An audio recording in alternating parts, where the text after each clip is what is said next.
ಒಕ್ಕಲಿಗ ಯುವ ಬ್ರಿಗೇಡ್ ವತಿಯಿಂದ ಬೆಟ್ಟದಪುರದ ಕನ್ನಡ ಮಠದಲ್ಲಿ ಮಂತ್ರ ಮಾಂಗಲ್ಯ ಕಾರ್ಯಕ್ರಮ ಮತ್ತು ಗುರುವಂದನಾ ಕಾರ್ಯಕ್ರಮ ಆಯೋಜಿಸಲಾಗಿತ್ತು. ಕಾರ್ಯಕ್ರಮದಲ್ಲಿ 18 ಜೋಡಿಗಳು ಕುವೆಂಪುರವರ ಆಶ್ರಯದ ಮಂತ್ರ ಮಾಂಗಲ್ಯ ಪರಿಕಲ್ಪನೆಯ ಅಡಿ ವೈವಾಹಿಕ ಜೀವನಕ್ಕೆ ಕಾಲಿಟ್ಟರು.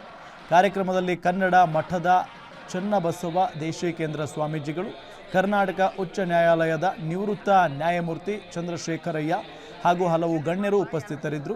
ದಿವ್ಯ ಸಾನ್ನಿಧ್ಯವನ್ನು ವಹಿಸಿ ಮಾತನಾಡಿದ ಸುತ್ತೂರು ಶ್ರೀ ಕ್ಷೇತ್ರದ ಶ್ರೀ ಶಿವರಾತ್ರಿ ದೇಶಿಕೇಂದ್ರ ಮಹಾಸ್ವಾಮೀಜಿಗಳು, ಕುವೆಂಪು ಆಶಯದಂತೆ ಸಮಾಜಮುಖಿ ಕಾರ್ಯಕ್ರಮಗಳನ್ನು ನಡೆಸುತ್ತಿರುವ ನಂಜುಂಡರವರ ಸಾಧನೆ ಯುವ ಸಮೂಹಕ್ಕೆ ಮಾದರಿಯಾಗಿದೆ ಅಂತ ತಿಳಿಸಿದರು.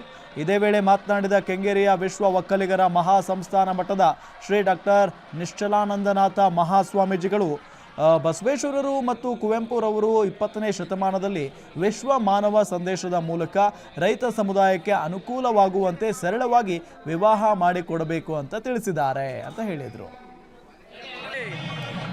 ಸಂತೋಷ ಆಯಿತು. ಪರಮಪೂಜ್ಯ ಗುರುಗಳನ್ನ ಇಲ್ಲಿಗೆ ಕರ್ಕೊಂಬಂತು ನವದಂಪತಿಗಳಿಗೆ ನಾವೆಲ್ಲರಿಗೂ ಆಶೀರ್ವಾದವನ್ನ ದರ್ಶನ ಕೊಡಿಸ್ಲಿಕ್ಕೆ ನನಗೆ ಬಹಳ ಮನಸ್ಸು ಪುಳುಕಾಗ್ತಾ ಇದೆ. ಅದೇ ನನಗೆ ಬಹಳ ಸಂತೋಷ ಸಂಗತಿ ಅಂತೇಳಿ ಭಾವನಾತ್ಮಕವಾಗಿ ಹೇಳ್ತಾ ಇದ್ದಾರೆ.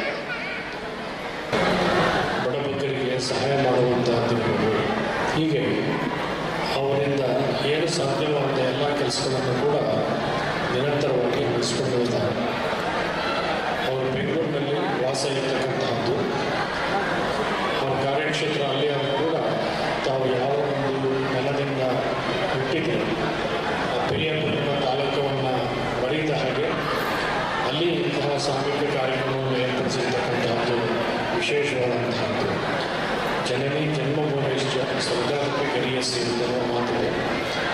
ಅಂದರೆ ತಾಯಿ ಮತ್ತು ಜನ್ಮ ಕೊಟ್ಟಂತಹ ಸ್ಥಳ ಸ್ವರ್ಗಕ್ಕಿಂತ ಮಿಗಿಲಾದದ್ದು ಹಾಗೆ ಅಂತನ್ನುವ ಮಾತಿದೆ. ಹಾಗೆ ಅವರು ಹುಟ್ಟಿದಂತಹ ಸ್ವಂತ ಸ್ಥಳವನ್ನು ಮರೆಯದೆ ಇಲ್ಲಿಂದ ಕಾರ್ಯಕ್ರಮವನ್ನು ಏರ್ಪಡಿಸಿದ್ದಾರೆ.